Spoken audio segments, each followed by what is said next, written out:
I'm Penny ST, and I'm the host of Peace with Penny. It was the summer of 2014, and our trip to Israel was for our son's bar mitzvah present. My husband had gone back to the hotel, and my son, friends, and I had just stopped in a pharmacy. Run to the bomb shelter, sweetie. Please hurry.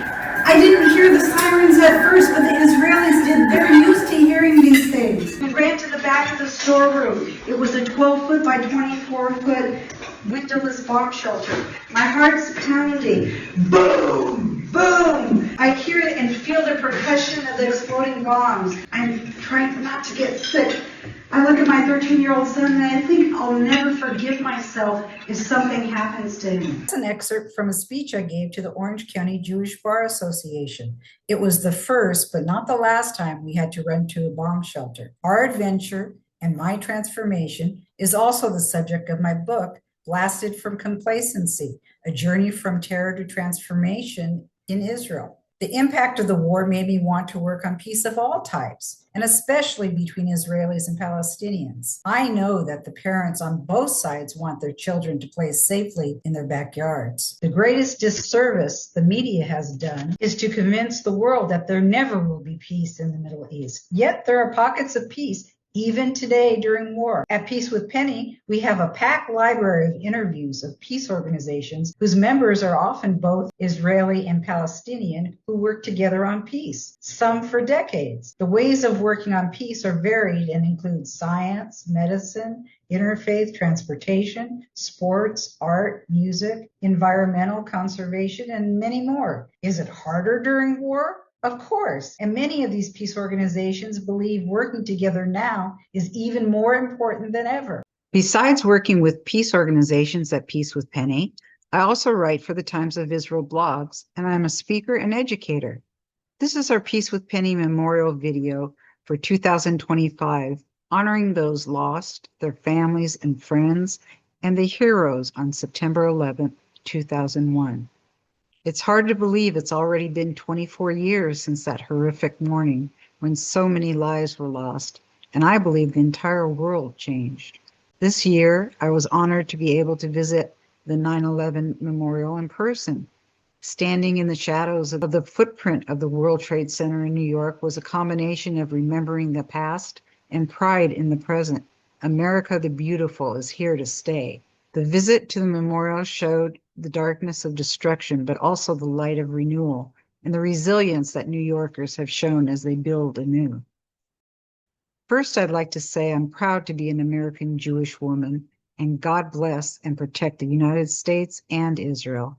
As a Jew, of course, I care about Israel, but also want the world to realize that Jews and the Israeli government are not the same thing. We in the diaspora don't have the ability to influence the choices that Benjamin Netanyahu makes and shouldn't be held responsible for his decisions. Stop the anti-Semitism and attacks on Jews. Let's start this short video off with a view of the World Trade Center prior to September 11, 2001.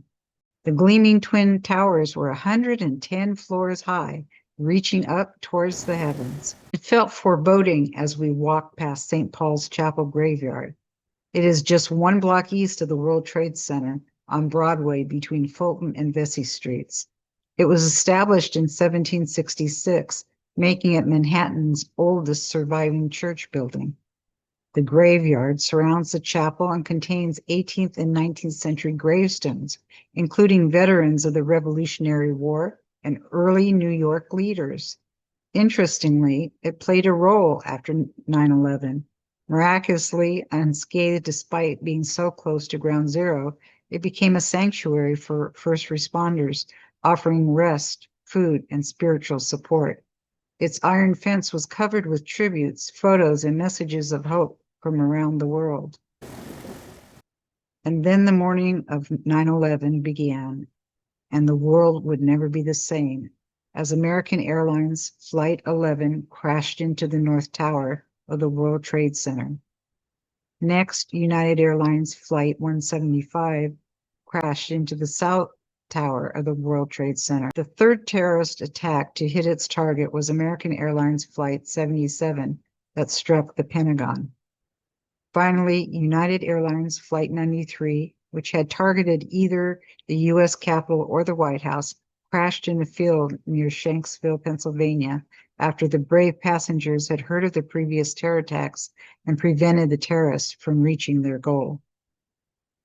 We lost 2,977 victims, not including the 19 hijackers. At the World Trade Center in New York, we lost 2,753.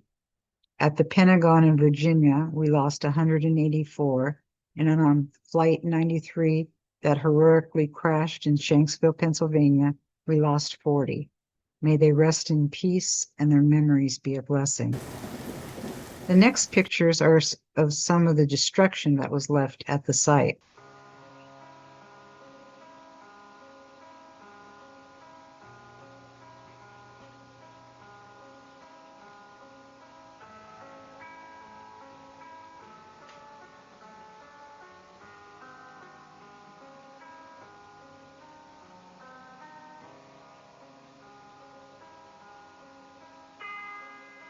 The tributes to the firefighters and first responders remind us of how, while people were trying to escape the attack, they forged ahead trying to help as many people as they could, which led to many becoming victims themselves. The two memorial structures emblazoned with the names of the murdered victims stand quietly as the waters cascade down the gaping holes of a wounded nation. I hope that the spirits of the dead found peace within the waters. Our tour guide told us that there were so many killed that there's always someone's birthday. Her husband places flowers daily by their names on their birthdays in remembrance. The art pieces at the 9/11 memorial made by children and the thought that a child was dealing with this tragedy brought tears to my eyes and sent chills down my spine. In what kind of world is an innocent child expected to deal with planes crashing into buildings?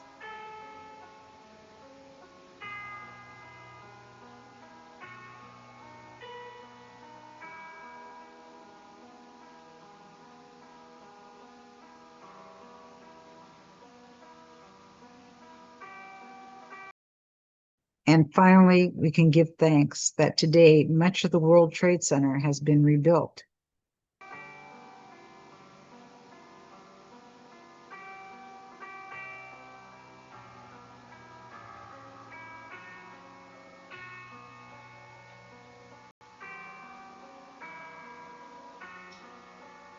Number one, World Trade Center, the Freedom Tower, was completed in 2014 and stands at 1,776 feet. It is the tallest building in the Western Hemisphere, which includes offices, an observation deck, and broadcast facilities. The National September 11 Memorial opened in 2011, and the museum opened in 2014. The twin reflecting pools mark the original tower's footprints. Names of nearly 3,000 victims are inscribed. Number 2 World Trade Center's foundation is complete, but the tower is on hold pending tenants. Number 3 World Tower Center was completed in 2018. A 1,079-foot tower designed by Richard Rogers is home to financial and media firms. Number 4 World Trade Center was completed in 2013. It was a 977-foot tower designed by Fumihiko Maki. Number 7 World Trade Center was rebuilt in 2006, a 52-story with advanced sustainability features. It was the first building completed after 9/11. Liberty Park in the Sphere is an elevated park that opened in 2016. It features Fritz Koenig's Sphere, which was salvaged from the original plaza. St. Nicholas Greek Orthodox Church and National Shrine reopened in 2022. It replaced the church destroyed on 9/11. Perelman Performing Arts Center opened in 2023, hosting theater, music, and dance. So you can see this year, let's celebrate the resilience of New York. And we can't forget that we have to bring home all the hostages now. Just remember, don't hate. Treat others as you would want to be treated. Hate corrodes from within. It is like drinking poison and expecting the other person to die. To life, l'chaim. May you live in peace, shalom, and salam.